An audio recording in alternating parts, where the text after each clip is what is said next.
My name's John McClean. I'm happy to say this is my second time in St. Petersburg. I was here either in 1989 or 1990, so a long time ago. And in terms of my own development as a software engineer, that was a pretty pivotal visit. So at that stage, I had an Atari ST computer at home. I was really excited to see in the conference room at the back, we had an exhibition with a lot of different retro computers in there, and there is an 8-bit Atari XE. At this point in time, I had, I guess, a 16-bit successor computer to that called an Atari ST. And whenever I came to St. Petersburg and Moscow and Minsk on that visit, I was exposed to these arcade games and arcade machines that we just didn't have in Ireland. It was something very different. And at that point in time in Ireland, we probably had, most of our arcade machines were from Japan, and they had a particular style. And also at this point in time, like Tetris was just really big back home in Ireland. So whenever I came to Russia and I got to play these games that none of my friends had seen, and I came back and I'd had this experience, I was just really motivated to teach myself to program and to try and implement those games myself. So I started off programming in BASIC on my Atari ST and worked my way up to 68,000 assembly language. And that played it had a massive impact in creating that internal self-motivated drive to learn how to program that ultimately led to my career in software engineering and to my return visit about almost 30 years later. So I'm really happy to be back here talking and learning about technology again. So in my day job, I work in the software industry as an architect at a company called Oath, which is an American multinational formed by the merger of the old internet companies of Yahoo and AOL. They have an office in Dublin, Ireland, which is where I live. I'm from Ireland. We work primarily in Java, and as part of that, I have implemented and released an open source library for functional programming in Java called Cyclops or cyclops-react. And we'll cover some examples from that in this talk. So to give you a brief overview of what I plan to discuss here today with you guys, is we'll start with some sort of definition of correctness, because I think that one of the big benefits of introducing functional code into your code bases is the increased confidence it gives you that you're less likely to have bugs. And the way that I want to kind of investigate the trade-offs that I think are important in your making a decision whether or not to introduce functional concepts is to look at how they impact correctness, performance, and the complexity in your code. And the way in which I want to do this is we'll start with the various different collection types that are out there. In particular, we'll look at different implementations of array lists and then analyze them across those dimensions. And once we put that kind of framework in place for, in particular, array lists, we'll come up with some heuristics for choosing between them. But these can be generalized to really any kind of functional or imperative data structure. Unfortunately, if you end up being really sold on introducing functional programming, we're always going to be constrained in Java by the Java ecosystem, and that is primarily a mutable and an imperative ecosystem. So next section, we talk through some gotchas where you're working with functional data structures and mutable imperative data structures, and just things to be aware of when mixing those two worlds together. And then finally, we'll try and answer this question: is functional programming in Java worth it? And how do you make that decision yourself for your own applications? So let's start with correctness.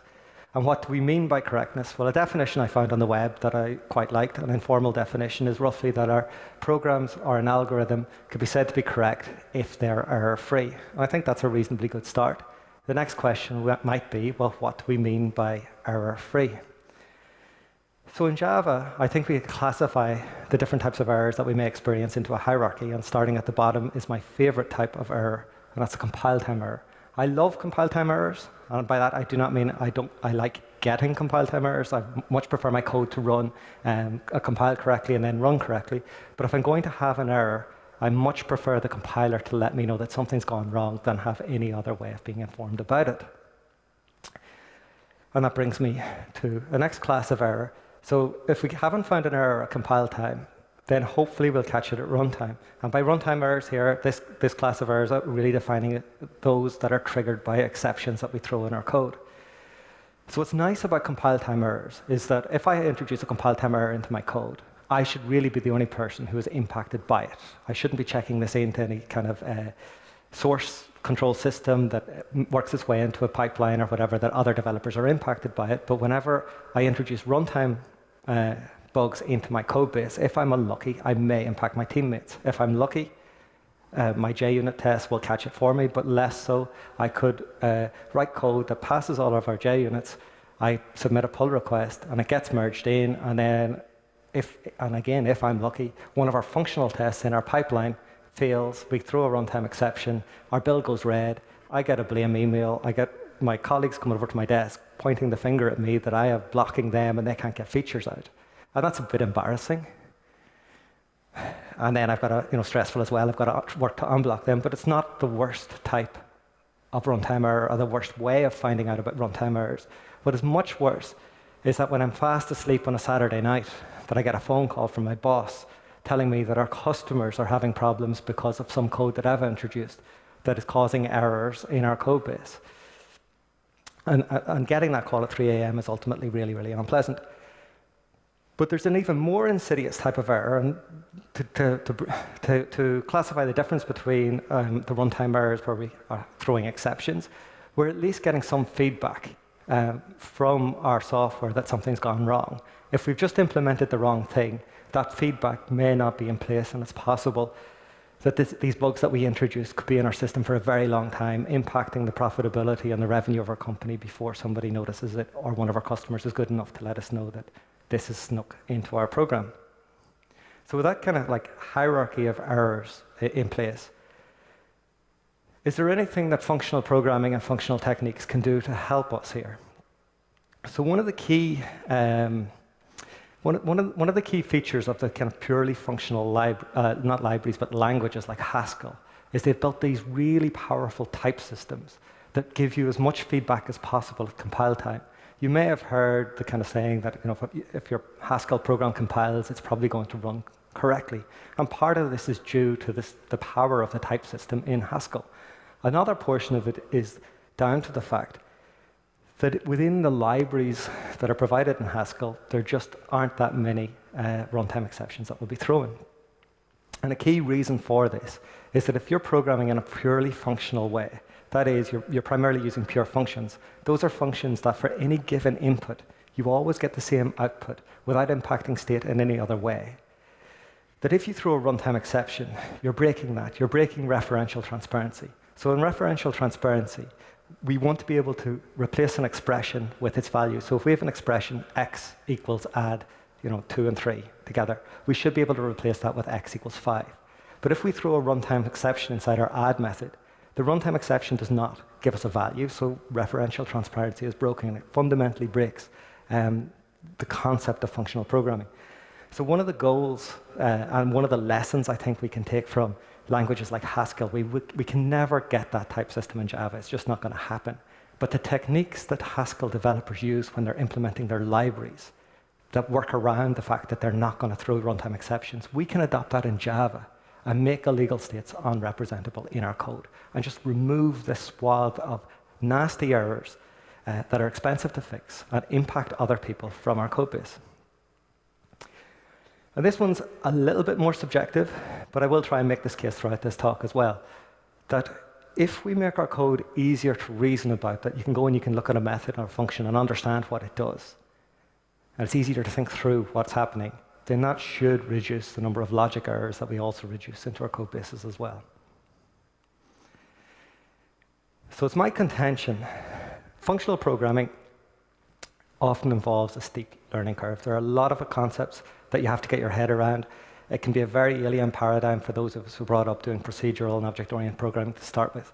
So it's my contention that the only reason to undergo the pain of getting on that learning curve and just riding it all the way up is to get the increased confidence at compile time that your applications are going to work. So compile time correctness is the biggest benefit of functional programming. And we'll see as we go through the different types that there are other areas where we're going to have to make some trade-offs to get this. So what I want to do now is to, with that definition of correctness in place, is to look at the different characteristics of the options that we have in terms of collections in Java. And we start with mutable collections. These are the collections that we use 99% of the time in Java applications today. And these are collections that can be mutated in place. So if we have a reference to a list and we're adding a new element to that list, we're changing that list. We don't get a new reference. We just make a change inside the list that we already have a reference to. And if we want to implement an array list, a mutable array list in Java, we wouldn't do this ourselves because they're perfectly good implementations in the JDK, but it's very straightforward. It's just a wrapper around an array with some sort of variable to indicate the size, for example. If we want to implement the set method, all we need to do is just replace the value in the array at the supplied index, and to meet the requirements of the JDK API, here we're taking a copy of the old value and returning it. Main point I want to get across is if you want to implement mutable data structures in Java, it's generally pretty simple. At least relatively so. It's always easier to implement mutable data structures than immutable ones, and particularly immutable ones that will perform well. So if we think about the performance of mutable data structures as well, for our array list, because we're just doing a thin wrapper over an array, access is always constant time. It doesn't matter how big that array list gets. It's always a constant lookup or direct access lookup into the array, and similarly for updates. The only complexity that we have here is if we're appending to the array, or the array list, sorry, and we fill up the array inside our array, we have to do this copy on write operation and copy the entire data structure into a new array. So occasionally we get this linear time operation, but generally time complexity for operations on our array list are constant time, and that generally the performance of mutable data structures is really good. In fact, this is the gold standard. When we introduce functional data structures into our code base, we're always trying to get roughly equivalent performance that we'll get from mutable data structures. But everything here looks pretty rosy so far, right? We've got really simple implementations of the underlying data structures, and we've got really good performance. And I'm going to tell you that it's much harder to get these two things in with functional programming and functional data structures. But there must be then a downside for mutable data structures that would have us even consider looking at alternatives. So let's move on to correctness. So here we have a pretty straightforward method. There's only 2 lines of code inside it. The return type is void, and we're passing in a list, a mutable list, into this method. We take the list in as an input parameter, and then we pass it off to a DAO, save the users out, the user IDs out, and then we're printing out the size of the list that's passed in. When we call the debug method on our logger to print out the size of the list, what size will it print? Is it the same size? Is that value going to be the same size of the list that was passed in as an input parameter? Well, we can't tell. And things get more complicated whenever we add extra methods into the call stack. It probably doesn't really matter if the size of the list has changed for a log message. That's ultimately not something that's critical in terms of our application. But now we can add in this list and persist users method. And here we're extracting the users from a context based on the system time. We're getting the most recent users on our system. And then we're passing this into save and log active users. And then we're returning this list of IDs back to our users. So a reasonable question would be, is user IDs returned to the client unchanged? What are the semantics of the list and persist users method? What do people who are using this method expect to happen? So can we assume that the DAO doesn't change the list that's been passed into it? If we go in and we check the code in it, then we can probably also assert that because, like save and log active users, that the DAO is not making a change today. And that's fine, right? There's no bug here. We can go on and client code of list and persist users can assume that these are the user IDs that are removed from the context. But as you build your applications up, it's highly unlikely that your methods are going to stay 2 lines long. In our code bases, I've seen abominations that are hundreds of lines long. These are things that you need to refactor and fix. But over time, when you have large teams working in code bases, things get bigger, things get messier, you get more branches in place. And if you're passing around mutable data structures, it gets harder and harder to rely on those continuing to mean the same thing that they meant whenever you wrote the code initially. The semantics of your method can change over time, and that can introduce those really nasty logic bugs into your code. So here's an example. The product owners come in on a Monday morning and said, we need to add some sort of special admin into the list of users that we're saving out to the database. And that's maybe fine for that feature, but if we have code somewhere else that's calling list and persist users that relies on those users being the current users from the context as extracted by time, now suddenly we have this special admin in there as well. Maybe that's a security hole that we've introduced. Maybe we have good unit tests that catch this. Maybe we don't. But user IDs no longer reflects the recent users from the context, and that ultimately changes the semantics of the list and persist users method. And a key point here is it's not the list and persist users method that's changed. It's the method that it's calling out into. Our code is just that little bit more complicated and more difficult to reason about. And if you're an engineer looking at this, you have to follow the entire call stack to make sense of what's going on, and just multiply this up over time as the call stack gets deeper and our methods get longer and longer, and we add in more branch conditions and so on. So the downside to mutable data structures, and we haven't even introduced concurrency here, is that we can't rely on them being unchanged. And ultimately, this makes our code more difficult to reason about than it needs to be. Now, this is the complexity as Java developers we deal with every day, and we kind of don't notice it because we've got used to it. But it's there, and we can avoid it. There are alternatives, and there is a better way. So in order to maintain the semantics of our methods over time, one way around this is to use immutable data structures. And we can talk through some of the options that are available in the JDK today and in third-party libraries. So one of the earliest types that was introduced was this concept of an unmodifiable view. I recommend that you don't use these, and I'll show you why over the next couple of slides. So these are collections that expose a view into immutable collections. We create an immutable view, but it's a proxy or a delegating directly into an underlying mutable data structure. So if you think about that, because in terms of an array list, we just have an implementation of array list that calls down into our mutable array list and maybe makes some methods such as add and remove unavailable in some manner. The complexity of that implementation is pretty straightforward. It's still just like a two-layer delegate over an array. And in terms of performance, access is still going to be constant time, and it's going to perform pretty well. If we want to use unmodifiable collections in our code, it's really easy to use them.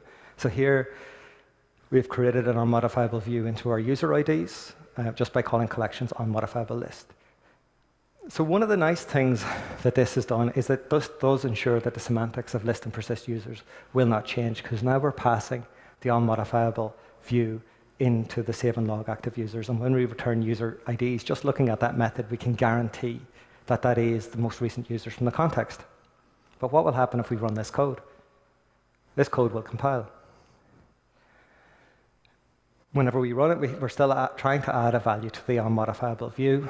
And because this is now an immutable data structure, the add method doesn't work. And we run it, we get, boom, unsupported operation exception. Now, if you were at Nikolai's talk earlier today, you'll see that in, I think, one of the most recent JDKs, we're introducing factory methods on collections, and these still implement immutable APIs. We still can pretend that these new immutable data structures are mutable, and the compiler will compile our applications even when we try to add and remove elements from them. So while we can use these to try and get a little bit more confidence in the semantics of our methods, it will not help us remove these runtime errors entirely from our code base. And that can make our code still pretty difficult to reason about, because now, is that a mutable list or an immutable one? Can I call add or can I not? So in terms of correctness, one of the downsides of unmodifiable views is that the compiler doesn't help us out. Our APIs still may throw exceptions. And this can make our code more difficult to reason about than it needs to be. So the solution, if we want to add to an unmodifiable view, or any kind of immutable list that implements a list in the JDK, is to make a defensive copy. We're going to have to take some sort of performance hit here, and we iterate over the array, copy every element out of it, and put it into a new mutable one before we add our new element to it. Now, there are ways that you could write this code in a more succinct manner, but ultimately the performance hit is unavoidable. And if we look at the time complexity of these unmodifiable data structures and the new kind of immutable factory methods in the JDK, access is still really fast. It's constant time. But now to do updates, appends, deletes, and so on, we're always scaling linearly with the size of array. And we'll show some benchmarks later on to show how that impacts the performance of our applications. So one of the downsides of unmodifiable views and of the kind of the immutable collections in the JDK itself is that the performance of appends and updates is pretty poor. It requires this defensive copy on write operation. And there's another downside as well. So this is the first and only place we'll introduce concurrency, but concurrency is a major, major complicating factor whenever you're working with mutable data structures. So if we decide that save and log active users is not something that we want to depend on the result of, we can just fire this and forget. In Java, we could use a completable future, and we could just trigger an asynchronous call into save and log active users on a separate thread, and off we go. And you can see here we're passing in the unmodifiable view. So in theory, that means we can't change it. We're not going to impact the calling thread. But there is a bug that is still can be potentially caused by this. And this is due to the fact that the immutable underlying collection that the unmodifiable view points into is still around, and we can still have a reference to it. In fact, we're returning it from this method, which means on one thread, we can take a reference to the mutable collection and try potentially to write to it. There's nothing stopping us from writing to that underlying collection. And on another thread, we're trying to read through it, even via the proxy of the unmodifiable view. And that's a classic race condition. So one of the downsides of these unmodifiable views is that they're still, at their core, a mutable collection. There's still an underlying mutable collection that you can mutate that lies beneath. And this just makes your code way more complicated to reason about than it needs to be. So the library Guava from Google, which has been around quite a while, does go some way to solving these problems with their immutable collections provided therein. And the major benefit that Guava offers is it creates a set of immutable collections that remove the view, don't remove the view, but they remove the underlying mutable collection. So this is the problem that Guava is going to solve. It's going to solve that potential issue that we have whenever we make a change to the underlying collection that we really shouldn't. And this will be the characteristics that we'll get with immutable collections in Guava. Because Guava team made the decision that like a mutable list should implement JDK list, this poses some challenges then. What do you do whenever somebody calls an add method? If you read the Java doc for the add method in the JDK list, it does say that if your collection does not support this, you throw an unsupported operation collection and so on. So this code will compile.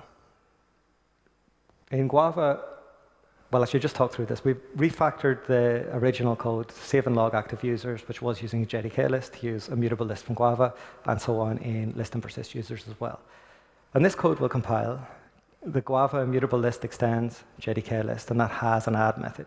They've marked it deprecated, so you will get a compiler warning, but there's nothing stopping you compiling this and running it, if you so wished. And what will happen whenever we run this code? We're going to get that unsupported operation exception again, because the add method, well, we can't do anything. We can't add anything to the immutable list in Guava, and I'll show why that is the case in a few minutes. And similarly, the way around this is to make this defensive copy of the existing collection first. So Guava does provide us some syntax sugar here. We can write this in less code, and it's arguably a bit cleaner and neater.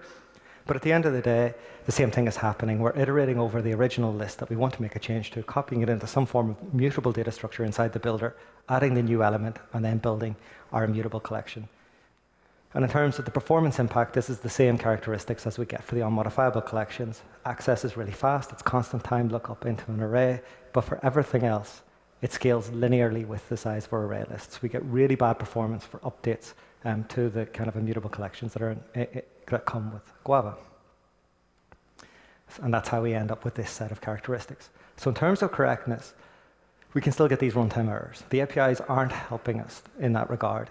Performance for updates can be pretty poor, pretty slow, and I would argue that because we can't disambiguate 100% of the time between mutable and immutable collections, this can make our code still very difficult to reason about, particularly because we're using these Java APIs that will almost certainly accept list a lot of the time, and then is it a mutable list or is it an immutable list?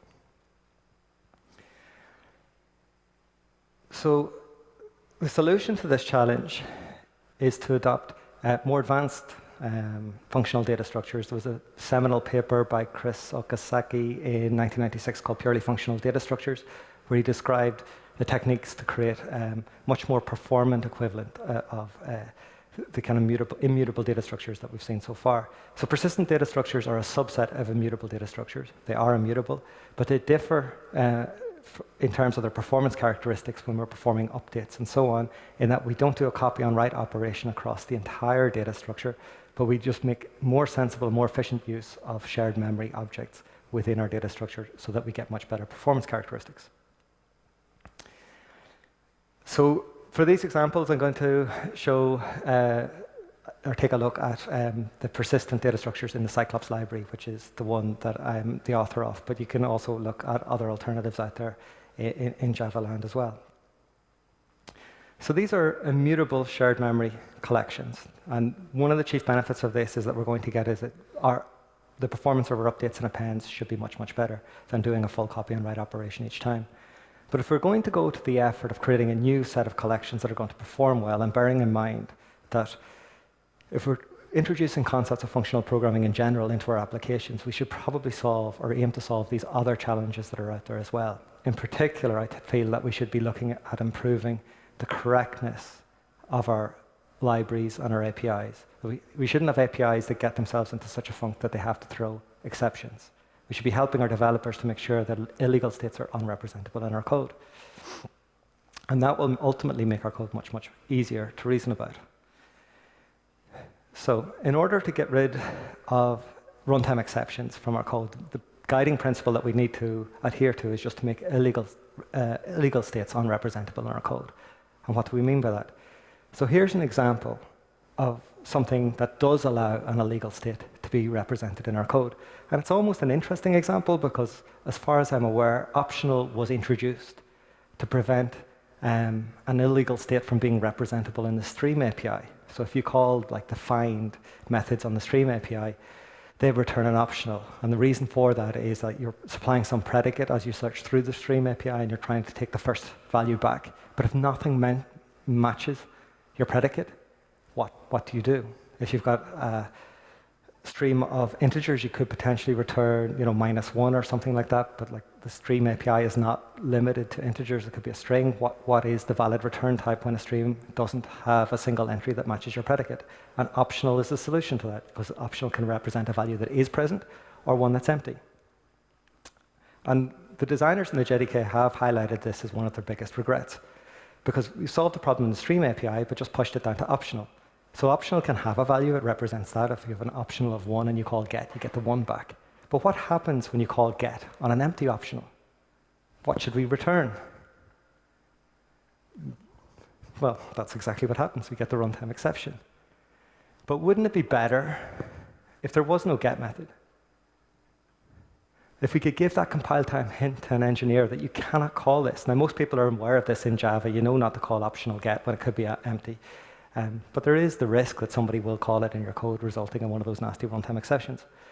So inside Cyclops, we have an option type, which is roughly analogous to option, except for it doesn't have any methods that can throw an exception. So the alternative for a get call is to do something like have an or else method that takes a default value. And there are a number of different overloads there that can provide you different alternatives. The other thing that we have in place is essentially an inheritance hierarchy. So we have option sum that represents a value that's present. And it has a get method. So if you get a reference to the sum object, you can call get directly on it. And there's option none that represents a type that doesn't have any value. And there is no get method in that. So we don't get into this funk where we've got no choice but to throw an exception. And we can take that principle and apply it to our own code so that we don't have to throw exceptions. And that will make everybody's life a lot easier. So if we're going to implement a persistent array list, the kind of standard term for a persistent array list is vector. This has got nothing to do with Java util vector, which is kind of like a synchronized list. In Scala, it's called vector. In Clojure, I think it might be called vec. In languages, or not in languages, in libraries like Java's lang or Vector, it's called vector. In Cyclops, it's called vector, and so on. And this is a persistent array list. So one of the things that we shouldn't do is implement the JDK APIs. The JDK APIs were built 20-odd years ago to support mutable data structures. And if you look at the method signature, for example, of add, it returns a Boolean. But if we're making a change to an immutable data structure, we need to get a new reference back. We can't change it in place. That's the very definition of a mutable data structure. So I would recommend that if we're going to go to the effort of implement new functional data structures in general, that we don't implement APIs for mutable ones. And that implies if we're implementing a collections API that we create a new one from scratch, so we don't have methods that leave us no choice but to throw runtime exceptions. So if we go back to our example code, and we've refactored this now to use the vector out of Cyclops, rename the add method to plus. It's an analog of add, but just to disambiguate, you call plus instead, and you get a new vector back, and there's no exception thrown. And it isn't possible to make a call on vector that will ultimately result in an exception, at least directly from the API. Another interesting point about this, and this is also true of the Guava call and the unmodifiable call, is that we can safely pass user IDs and list and persist users down into save and log active users without changing the semantics of the list and persist users. That vector that we're returning of user IDs is immutable and persistent. It doesn't change and it can't change. So you can look at the list and persist users code without following through into save and log active users and understand exactly what it's doing.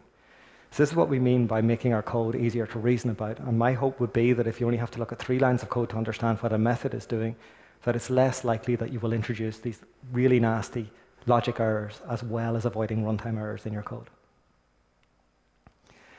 So to give you a couple more examples of how we can avoid runtime exceptions and these illegal states in our code using the vector API and the option API, if we have a list with just 3 elements in it, I mean, a reasonable thing that a client might try and do with that is to access something at element 100. And what should we do? If we are returning the raw element back and somebody tries to access element 100 and there is no element 100, like typically we'll throw an index out of bound exception. An alternative might be to return some sort of object that represents, well, an object may be present or it may not be present. And then when the engineer is working in their code, the compiler and their IDE can give them some sort of hint, like this is what you need to do, and these are the cases that you need to handle. So we're pushing these runtime errors that we typically get in Java applications down to more manageable compile time hints. So if we're going to go to the effort to implement functional data structures in Java, I would recommend that we follow the principle of making illegal states unrepresentable in our code, and let's get rid of these runtime exceptions. And the benefit of doing this, and also because we get this kind of persistence in the semantics of our codes, is that it keeps the complexity of our client code much simpler. But what about performance? I've kind of glossed over that so far. So there's a very, very good talk out there by Daniel Spiewak called Extreme Functional Cleverness. I think it was delivered a couple of years ago. You can get the link on YouTube, or if you Google this talk, it'll come up, and I'd highly recommend watching it. He explains a lot of the implementation details of performant functional data structures from the ground up, and it's a really, really informative talk, and I can't recommend it highly enough.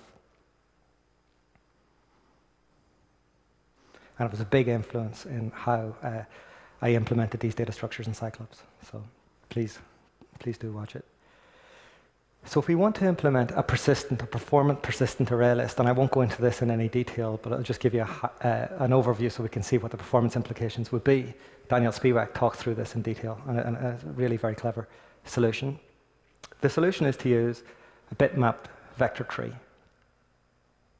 And it was one of the top Scala developers, Phil Bagwell, that came up with this approach, and this is kind of the driving approach that's used in Scala and Clojure and Vapor and Cyclops and so on. But the key thing here is we're using a tree, so we have this nested array structure instead. And in terms of time complexity, if you think about this, we no longer have a flattened array that we can do the direct access lookup.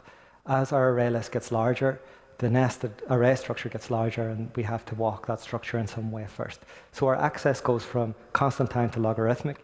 But on the plus side, all of our update operations are no longer scaling linearly with the size of our array list or our vector, and they're scaling logarithmically instead. So we get this trade-off where we get reasonably good performance, and I would hold that it is reasonably good performance for 99% of applications in terms of access, and much better performance than would be otherwise available for immutable updates. If we want to look at some performance benchmarks, we can compare how this would work in practice with immutable data structures, immutable and persistent, and so on. So here we're appending 10,000 strings to the various different array lists. So they're starting off empty. We're appending a string and a string and a string all the way up to 10,000 and basically timing it. You can see the performance is pretty poor for the immutable lists in Guava, and we would expect that because it's doing a copy on write operation and it's scaling linearly as the list gets larger. So when we get to add the 10,000th element, we're copying, whatever that is, 9,999 elements first. Perhaps surprisingly, vectors in Cyclops is coming out marginally faster than ArrayList in the JDK. Now this is like it's a little bit of a trick. statistics, it's almost possible to prove anything.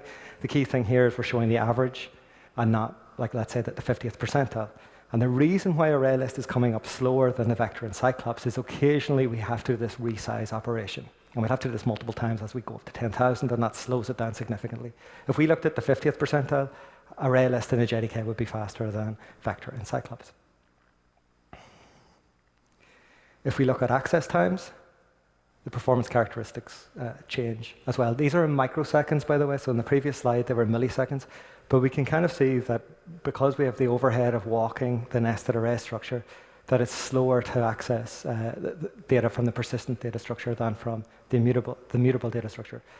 So mutable data structures are the gold standard. This is what we're aiming to get to, and it's just like how close to it can we get? Can we get close enough in terms of performance characteristics that will meet our needs in most applications? And if you look at the performance characteristics of access on the vector, it actually, it looks much better than the performance characteristics of the append. And I would hold that for 99% of applications, these are going to be fast enough. You can profile them yourself, and in cases where it isn't, then go with the mutable ones and take the hit in terms of all that means for correctness within your application. So for most applications, the performance is reasonable. It's not going to be the fastest possible. In those cases, go with mutable data structures. But we get all these other benefits in terms of correctness and so on. But we haven't looked at the complexity of implementation. Like, if we're going to implement data structures that are both going to help us in terms of correctness and perform really, really well, can we implement them in a way that's roughly as simple as a mutable data structure? And the answer to that is probably not. This is where one of the potential downsides of introducing more advanced functional data structures come into our application. So, and it introduces a level of familiarity to Java developers, but this is not something that can be, that is insurmountable. Java developers have already done this with the Stream API and so on, and I'll show that in a couple of minutes. So this is a snapshot of, or screenshot of IntelliJ, where I'm debugging a persistent vector from Cyclops with 999 elements. And you can kind of see the nested array structure in place there as things stand, and that's just a little bit more complicated than what you would get if you were using a standard JDK array list. So in terms of the implementation, the complexity of implementation may be more complex with performant functional data structures. And we can take a look at an even more complex example than a persistent vector. So there's a type in Cyclops called eval. It's one of my favorite types. It's really cool to play around with. And one of the things that it does is it encapsulates laziness. It's based on the eval from the Scala functional programming library called cats, and it could do some really nice, interesting stuff. But as we'll see, the implementation under the hood is pretty advanced and maybe unfamiliar for Java developers who haven't seen it before. So with eval, we can take a loop, a recursive loop. So in this case, we're going to loop the supplied number of times and do some summing as we do. And if we run this code with, for example, passing in 50,000 times as a parameter, and then we're going to sum up the number 5 with the number of times that we're looping around, and we run this in Java, what will happen? We're back into those runtime exceptions and we get a Stack Overflow error. But we can refactor this method, and not go into the details too much of the implementation, but we can refactor this method to use eval, which is a lazy data structure. And because it's lazy, we can kind of switch from the recursive implementation that's defined into one that's more iterative. And then whenever we run this with passing in 50,000 times as a parameter, instead of getting a Stack Overflow error, we get a result back. And then we can take this to another level as well. So this code is pretty dense, and it may look unfamiliar to you, but one of the things that I really just want to highlight there is that this is actually concurrent code. And I think it's reasonably, although it's probably unfamiliar and it's probably information dense, it's reasonably simple. There's no locks in place here, there's no threads in place here, but this will execute two different algorithms, part of one followed by part of the other. So on the left-hand side, we define the loop, the same loop that we had before, where we're going to call this recursive algorithm 50,000 times. And then we're calling the zip method, which is basically an instruction to kind of take another eval algorithm defined in terms of eval and execute it alongside our original one, and return this in a tuple of 2 values. the key thing here is this is, I'm sure, reasonably unfamiliar to most Java developers, but if you look at it in terms of the simplicity of implementation, it is, I think, objectively pretty straightforward. We can run this, and we get the result of both algorithms having been executed concurrently side by side on a single thread with none of the usual kind of concurrency overhead that we'd have in Java. The downside of this is then if you're new to this and then you want to go and debug one of those algorithms and you put in your breakpoint, and this is the type of stack trace that you'll see. Because the underlying implementation is, it's much more complicated than the raw imperative code. But we saw this in Venkat's talk earlier, where he showed the complexity of an imperative implementation and he refactored it to use the Stream API. And if you put a breakpoint in your algorithms that are implemented using the Stream API, similarly, you see these kind of stack traces with things like splitterators, reference pipelines, and so on. The underlying implementation is much, much more complex. But providing that the data structure is well tested and that you can trust it, these are just hills of unfamiliarity that your engineers can climb and get used to working with these types. So generally, when we're using functional style data structures, in order to try and get the performance that you have from mutable ones while maintaining the benefits in terms of application correctness, and keeping client code simple, there's a trade-off here, and typically we'll end up with more complex underlying data structures.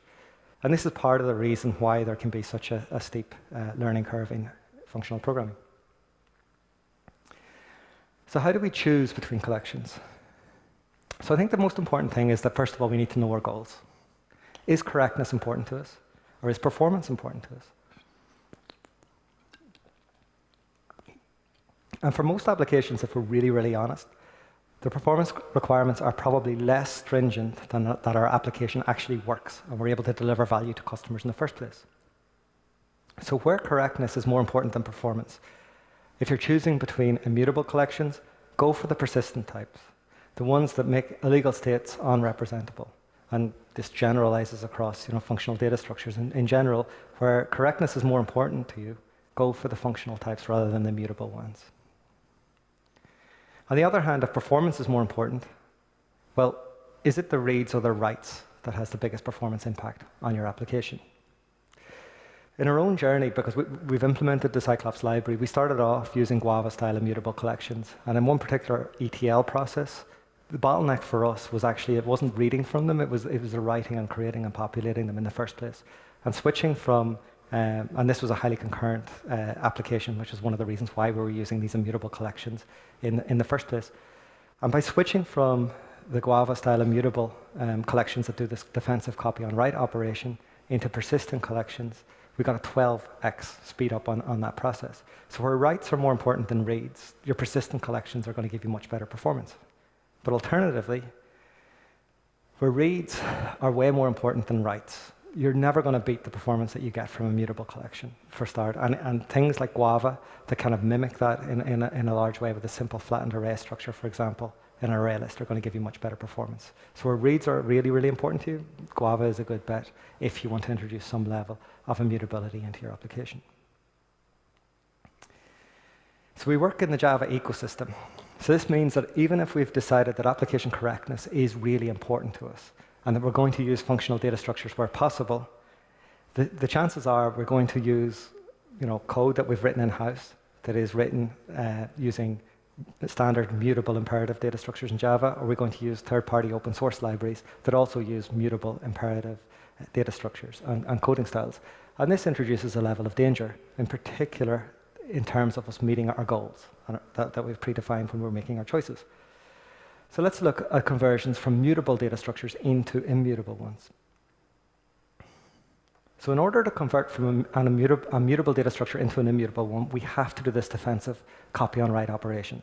So if we have a JDK immutable list and we want to convert it into a Cyclops vector, we have to copy all of the elements out of the mutable list into the vector.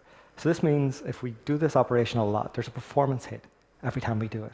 And the more times we do this, the worse our application is going to perform. So if you're going to take this hit, I would recommend that the code that you pass the immutable data structure into represents a significant part of your code base, that you're not just doing it within one method or one small set of methods, that you do it at kind of like a component or module boundary, and you pass the immutable data structure into that module and do as much work with it as possible. If you're making use of Guava, it has a copy of operation.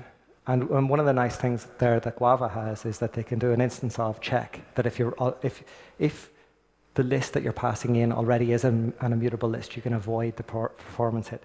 But the key principle still holds, that if you've got a standard JDK list and you're passing it in to copy off in Guava's immutable list, it still has to do that full copy on write operation.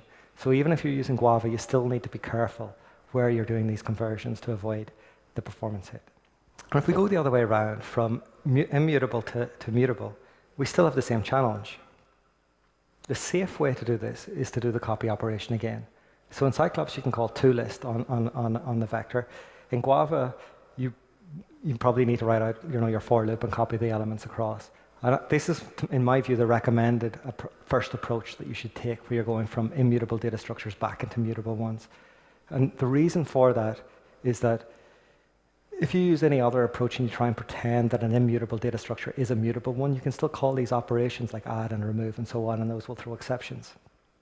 So I'd start with this approach. Do this copy and take the performance hit. Be careful in your applications then in general, where you're doing these conversions between mutable and immutable, that you don't do it too often, because it's going to slow you down. But if your profiling reveals that you're having a bottleneck due to these conversions, there are alternatives, and you can trade off correctness in terms of, and you can trade off correctness for performance. So in Cyclops, there's this concept of a view, and Vapor or Java's language has this as well, where you can create a mutable view into a persistent collection. Now, if you think back to unmodifiable views, this is kind of very similar but reversed, and it suffers from the same types of problems that we get with unmodifiable views. And those are that we're essentially assigning something that is immutable to a mutable API. So we can assign our view into a persistent collection that we ultimately cannot change to a mutable list, and then we can pass that mutable reference that implements a JDK list into third-party code that may expect that we can call add, remove, and so on.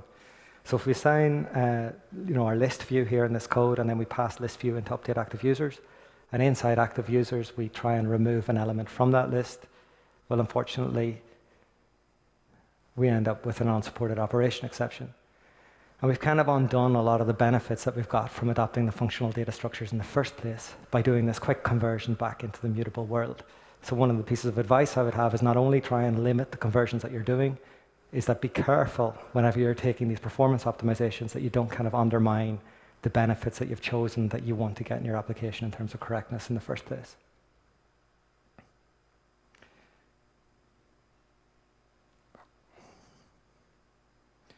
So similarly, if we look at Guava, we can assign an immutable list directly to a list. It implements list. And this can be an easy way or a quick way to take a Guava immutable collection and pass it into the mutable world. But again, for those reasons described earlier, I recommend that you don't do this. We should probably create defensive copies by default when we're going from immutable to mutable data structures, because we can pass them off as mutable, and like in the previous example, we can do exactly the same thing. We can call add or remove on that mutable API, and we're going to get those nasty runtime exceptions instead. So to summarize in terms of conversions, in my view, start off by taking the performance hit when you're converting between mutable and immutable, but minimize the number of conversions that you do in your application. Do as much work as possible in the immutable or persistent functional type world, and keep that as separate as possible from your imperative and mutable code. Where you've identified that you have got a performance bottleneck, you can make use, I would say, controlled use and conscious use of views to trade off correctness for performance. And again, to go back where you have those copies, or where you don't have those copies, where you're treating things like a list where it shouldn't be, you can fix that and take the performance hit by doing the copy. So to go all the way back to the initial question, is functional programming worth it in Java? So to my mind, the premier benefit that we get out of functional programming is that we get improved compile time correctness. But we're operating in Java with the Java type system, which allows us to do a lot of very crazy things. And we're operating in Java with the Java APIs and third-party libraries that are primarily mutable libraries. So by undertaking the introduction of functional programming into our code base, we kind of probably have to normally do it in a smaller scale way where we deal with these conversions back and forward. In my view, the answer to this question is yes, but a conditional yes. That we can get these compile time benefits, and we can get enough of these benefits to pay off the pain that we're going to have to undergo in bringing our team along a very steep learning curve as we introduce more advanced functional concepts. But we can only really do this with confidence when we know what our goals are. That up front, we're well aware that our applications that we're going to build do not have massively stringent performance requirements that would rule out using functional data structures. We've kind of looked at time complexity here as well. It's important to note that the object structure, and we've looked at time complexity in this talk, but if you think about the object structures that we're creating as well, that we go from an array list, which just basically wraps over an array, and it's pretty simple in terms of the objects that are created when you create a new array list, to a persistent array list that has a nested list of arrays in under it, and that every time we're making a change, we're making a number of copies. There's also implications in terms of the amount of garbage that's created by our Java applications when we move to functional data structures. So we've got these constraints around performance in terms of like just pure time performance, but also in terms of the garbage collector impact.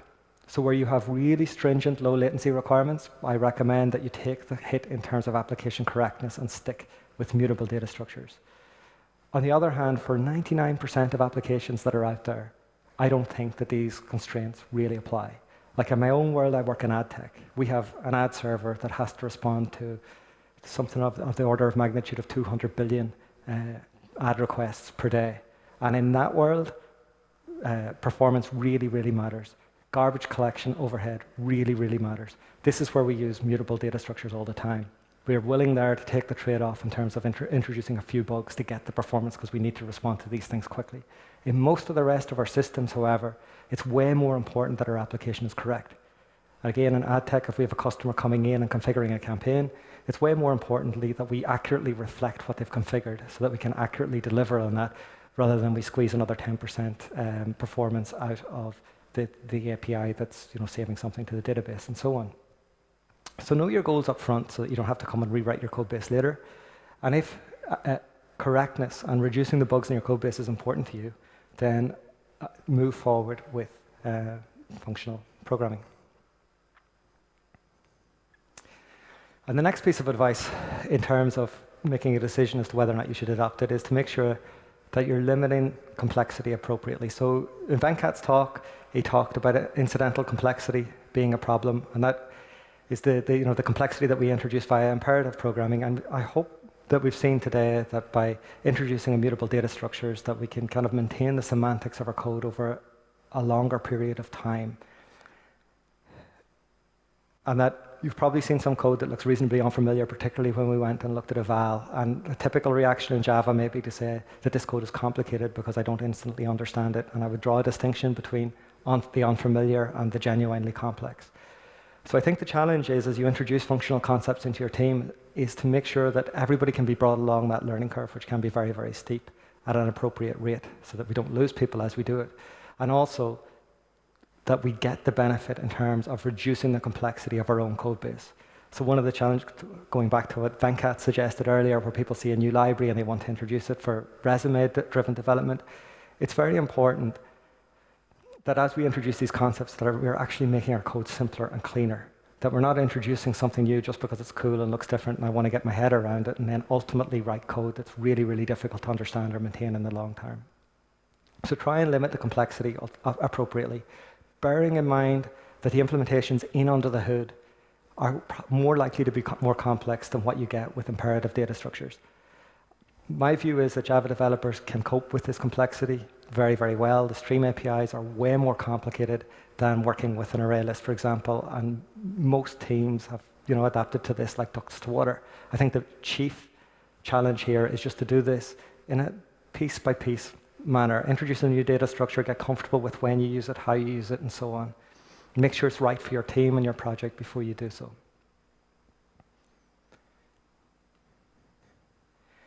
And so the final piece of advice is, this is functional programming in Java, which is almost a contradiction in terms in some ways, because Java is a highly imperative, object-oriented language. It's been around 20 years that has this massive ecosystem of mutable imperative data structures that we have to make use of. And it's very easy, as we've seen, if depending on how we do our conversions, we could get seriously negative performance impacts as we convert between the mutable and immutable worlds. Or conversely, if we decide to take advantage of some of these tricks where we can drive performance in terms of how we do conversions, we may undermine ourselves in terms of the benefits that we're getting or we hope to get in terms of application correctness. So thank you very much for listening to this talk.